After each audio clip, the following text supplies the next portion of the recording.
Hello everyone, I am Sunny your physics teacher. Welcome back to my YouTube channel.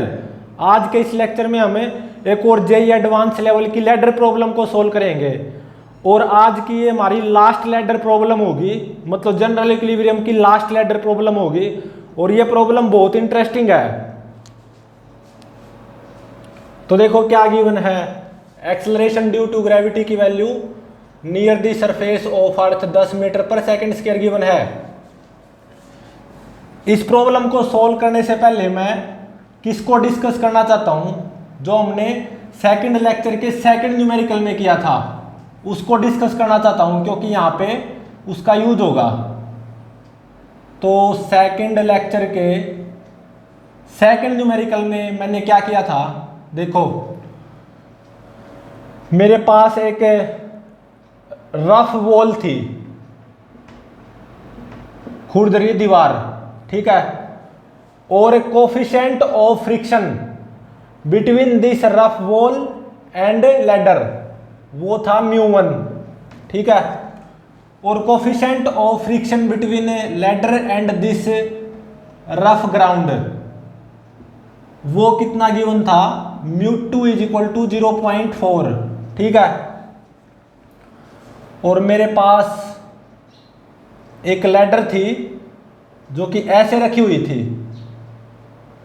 कितने angle पे, 45 degree angle पे, और इस ladder का मास ये कितना गिवन था, 40 kg, ठीक है। लैडर की लंबाई कुछ भी L गिवन थी, ठीक है। तो देखो ये लैडर जनरल इक्विलिब्रियम पे रहे, उसकी कंडीशन क्या आई थी, μ1 मस्ट बी ग्रेटर देन और इक्वल टू 0.5। ये इस लैडर के जनरल इक्विलिब्रियम की कंडीशन आई थी, ठीक है। Condition of general equilibrium of this ladder ये हमने कहां पे किया था, सेकंड लेक्चर के सेकंड न्यूमेरिकल में, ठीक है। तो आज के न्यूमेरिकल में देखो क्या गिवन है। मेरे पास एक रफ वॉल है, खुरदरी दीवार, ठीक है, rough wall. Coefficient of friction between this rough wall and ladder ये μ1 ये कितना गिवन है, 0.7, ठीक है। और coefficient of friction between ladder and this rough ground ये कितना गिवन है, μ2 = 0.4, ठीक है। और मेरे पास एक लैडर है जिसका मास 40 kg है और लैडर की लंबाई वो L गिवन है, ठीक है। और मैंने लैडर को ऐसे रख दिया, ठीक है,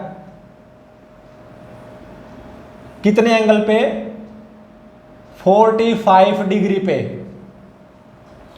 तो देखो क्या ये लैडर आराम से रखी रहेगी, जनरल इक्विलिब्रियम पे होगी, बिल्कुल होगी, क्योंकि μ1 0.7 0.5 से तो ज्यादा ही है, ठीक है। तो ये बिल्कुल आराम से ऐसी रखी रहेगी, ठीक है। तो देखो ये क्या है, centre of mass of this ladder. अब मैंने क्या किया, इस प्रेजेंट न्यूमेरिकल में यहां से x डिस्टेंस ऊपर यहां पे एक रस्सी के सहारे 10 kg ब्लॉक को लटका दिया, ठीक है। ये क्या है, मासलेस स्ट्रिंग। तो इसमें क्या फाइंड आउट करना है, x की मैक्सिमम वैल्यू, सो दैट ये लैडर आराम से ऐसे ही रखी रहे, so that ladder remains in general equilibrium, ठीक है। तो देखो इसको सॉल्व करते हैं। मैं ऐसा मान के चल रहा हूं ये लैडर जनरल इक्विलिब्रियम पे रहेगी, तो इस रस्सी के सहारे 10 केजी का ब्लॉक आराम से रेस्ट पे भी होगा। तो ब्लॉक की अगर मैं बात करूं 10 केजी ब्लॉक की, तो mg फोर्स आएगा 100 न्यूटन, और इस रस्सी में टेंशन T वो कितनी आएगी, 100 न्यूटन ही आएगी, क्योंकि 10 केजी ब्लॉक आराम से लटका हुआ होगा ना रेस्ट पे। क्योंकि मैं ऐसा मान के चल रहा हूं ये लैडर जनरल इक्विलिब्रियम पे रहेगी, आराम से ऐसे ही खड़ी रहेगी इस रफ वॉल के सहारे, जब ये 10 केजी का ब्लॉक इस रस्सी के सहारे यहाँ पे लटका हुआ होगा। ठीक है, तो इस रस्सी में टेंशन आ गई कितनी, 100 न्यूटन, ये मुझे पता चल गया। और लैडर को मैं जनरल इक्विलिब्रियम पे मान के चल रहा हूं, तो इसको मैं यहां पे रीड्रॉ कर रहा हूं। तो देखो ये मेरी लैडर, मतलब सीढ़ी भी बोल सकते हो, रोड भी बोल सकते हो इसको। ठीक है, और ये एंगल कितना, 45 डिग्री। ठीक है, तो अब देखो ग्रेविटेशनल फोर्स आएगा लैडर पे कितना, 400 न्यूटन। सही बात है। और लैडर की लंबाई कितनी है, L, ये ध्यान रहे। और यहां से x डिस्टेंस ऊपर, लैडर पे टेंशन फोर्स आएगी ना कितनी, 100 न्यूटन। सही बात है। तो देखो मान लो ऐसे N1 नॉर्मल रिएक्शन आएगा बाय दिस रफ वॉल। ठीक है, और ऐसे F1 स्टैटिक फ्रिक्शन आएगा by rough wall on this ladder. ठीक है, F1 स्टैटिक फ्रिक्शन। तो देखो मान लो ऐसे N2 नॉर्मल रिएक्शन आएगा by this rough ground on this ladder. तो सबसे पहले लिमिटिंग फ्रिक्शन कहां आएगा, नीचे। तो यहां पे क्या अप्लाई कर दो, रफ ग्राउंड के द्वारा लैडर पे लिमिटिंग फ्रिक्शन अप्लाई कर दो, 0.4 इंटू में N2। ठीक है, सही है। तो अब देखो अगर ये लैडर जनरल इक्विलिब्रियम पे है तो ट्रांजिशनल इक्विलिब्रियम पे भी होगी। सही बात है, मतलब इस लैडर पे नेट फोर्स 0 रहेगा, ट्रांजिशनल इक्विलिब्रियम पे होने का मतलब। तो ओरिजेंटली नेट फोर्स 0 कर दो, तो देखो क्या आएगा, ये लिमिटिंग फ्रिक्शन FL जो कि 0.4 N2 के बराबर होगा, ये किसके बराबर आ गया, N1 के बराबर। सही बात है, ये होगी मेरी फर्स्ट इक्वेशन। अब वर्टिकल डायरेक्शन में नेट फोर्स 0 कर दो लैडर पे, तो देखो क्या होगा, F1 प्लस N2 वो किसके बराबर होगा, 400 प्लस 100, 500 न्यूटन के बराबर। F1 plus N2 is equal to 500, ये होगी मेरी सेकंड इक्वेशन। ठीक है, तो अब देखो अगर ये लैडर जनरल इक्विलिब्रियम पे है, आराम से खड़ी हुई है, तो सीधी सी बात है रोटेशनल इक्विलिब्रियम पे भी होगी। तो अब क्या करो, रोटेशनल इक्विलिब्रियम अप्लाई कर दो, मतलब about any point in this world net torque on this ladder should be 0। और मैं यहां पे क्या कर रहा हूं, अबाउट दिस ए पॉइंट, इस लैडर पे नेट टॉर्क 0 कर दूंगा। ठीक है, तो अब देखो ये एंगल 45 डिग्री है, तो ये एंगल भी 45 डिग्री होगा। सही बात है। तो ये N1 नॉर्मल रिएक्शन का ये जो कंपोनेंट आएगा अलोंग लैडर, ये कितना आएगा, N1 cos 45, मतलब N1 बाय में √2। और परपेंडिकुलर टू लैडर कंपोनेंट कितना आएगा, N1 sin 45, मतलब N1 डिवाइडेड बाय √2। ठीक है, ये एंगल 45, तो ये 45 हो गया, तो ये 45 होगा। ये एंगल भी कितना होगा 45 डिग्री। तो ये जो F1 स्टैटिक फ्रिक्शन है ना, इसको दो कंपोनेंट में रिजोल्व कर लो। एक कंपोनेंट तो परपेंडिकुलर टू लैडर आ जाएगा, कितना F1 cos 45, मतलब F1 डिवाइडेड बाय √2, और एक कंपोनेंट अलोंग लैडर आ जाएगा F1 sin 45, मतलब F1 बाय √2। ठीक है, तो देखो ये जो mg ग्रेविटेशनल फोर्स है लैडर पे 400 न्यूटन, इसको भी दो कंपोनेंट में रिजोल्व कर लो। ये एंगल 45, तो ये एंगल भी 45 हो गया, तो ये एंगल भी 45 हो गया। तो ये कंपोनेंट कितना आएगा 400 न्यूटन का, ये कंपोनेंट 400 cos 45, मतलब 400 डिवाइडेड बाय √2। ठीक है, और ये कंपोनेंट कितना आएगा अलोंग लैडर 400 sin 45, मतलब 400 डिवाइडेड बाय √2।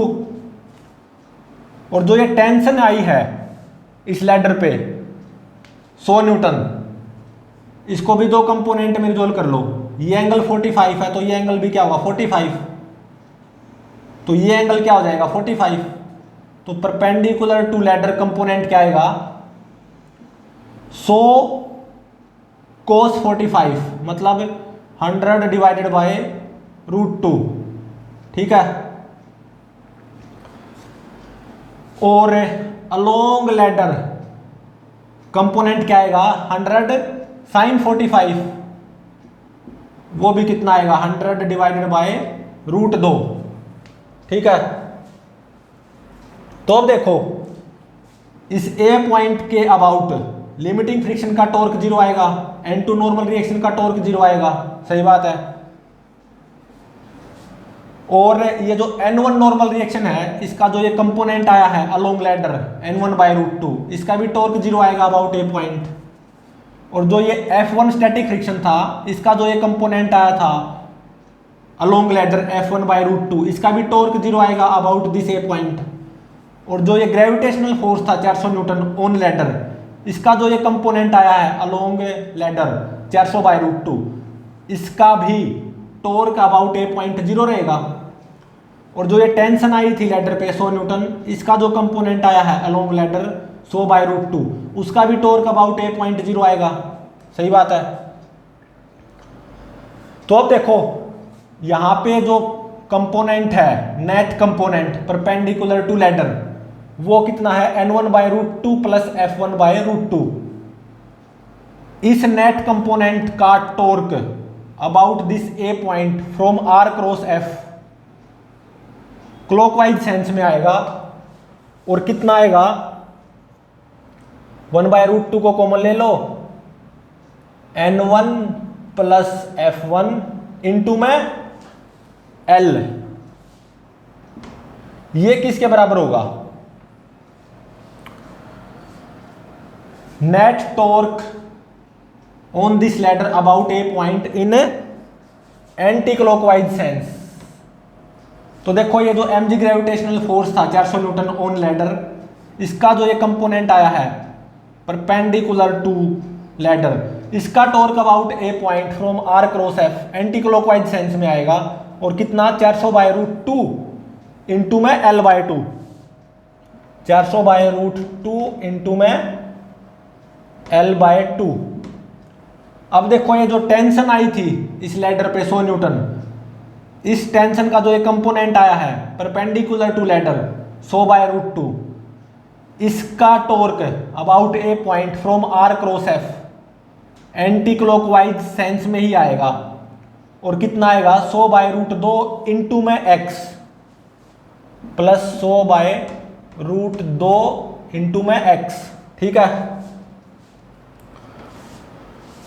तो ये पहले सबसे पहले तो √2 से √2 कैंसिल कर दो दोनों साइड्स। ठीक है, तो जब आप इस इक्वेशन को मॉडिफाई करोगे और मॉडिफाई करोगे, तो ये इक्वेशन आपको कैसी मिलेगी N1 plus F1 is equal to 200 plus 100 x by में L। ये मिलेगी थर्ड इक्वेशन। किसको मॉडिफाई करने के बाद में? इसको मॉडिफाई करने के बाद में, ठीक है। तो देखो मेरे पास तीन इक्वेशन है, फर्स्ट सेकंड थर्ड, और तीन ही अननोन है। कौन से अननोन है? N1 N2 और F1। तो इन तीन इक्वेशन को सोल्व करके, फर्स्ट सेकंड थर्ड इक्वेशन को सोल्व करके N1 N2 और F1 की वैल्यू फाइंड आउट कर सकते हैं। और वो क्या आएगी? F1 की वैल्यू आएगी 500x डिवाइडेड बाय 3l, ठीक है। और N1 की वैल्यू आएगी 200 डिवाइडेड बाय 3l इंटू में 3l माइनस x। और N2 की वैल्यू आएगी 500 डिवाइडेड बाय 3l इंटू में 3l माइनस x, ठीक है। तो अब देखो ये F1 क्या है? Static friction on ladder by rough wall. अगर ये स्टैटिक फ्रिक्शन है तो इसको स्टैटिक फ्रिक्शन की रेंज में भी होना चाहिए, ठीक है। तो इसका मतलब ये F1 static friction 500x by में 3l must be less than और equal to limiting friction. Limiting friction क्या आएगा? 0.7 इंटू में N1। N1 की वैल्यू क्या है? 200 डिवाइडेड बाय 3l इंटू में 3l माइनस x, ठीक है। तो देखो ये 3l से ये 3l कैंसिल होगी और ये 2 0 से 2 0 खत्म। तो यहाँ पे 5x बचा और यहाँ पे ये 2 बचा, ठीक है। तो यहाँ से आप इस इनइक्वालिटी को सोल्व कर सकते हो। आफ्टर सॉल्विंग दिस इनइक्वालिटी आपको क्या मिलेगा? x must be less than और इक्वल टू 0.656 0.65625l, ठीक है।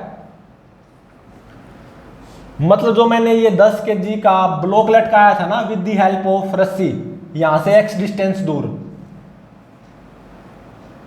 x अगर 0.65625 L के बराबर या उससे कम होगा तो मेरी ये लैडर आराम से ऐसे ही खड़ी रहेगी जनरल इक्विलिब्रियम पे, और ऑब्वियसली 10 kg का ब्लॉक रेस्ट पे रहेगा।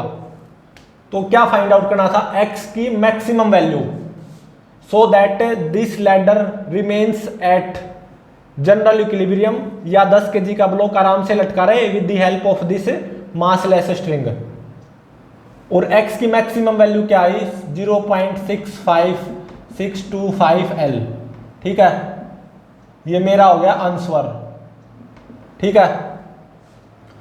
तो अगर x 0.65625l से ज्यादा लिया, मतलब मान लो यहां पे कुछ यहां पे लटका दिया आपने ये 10 kg का block with the help of this massless string, और मान लो ये x ये कितना है?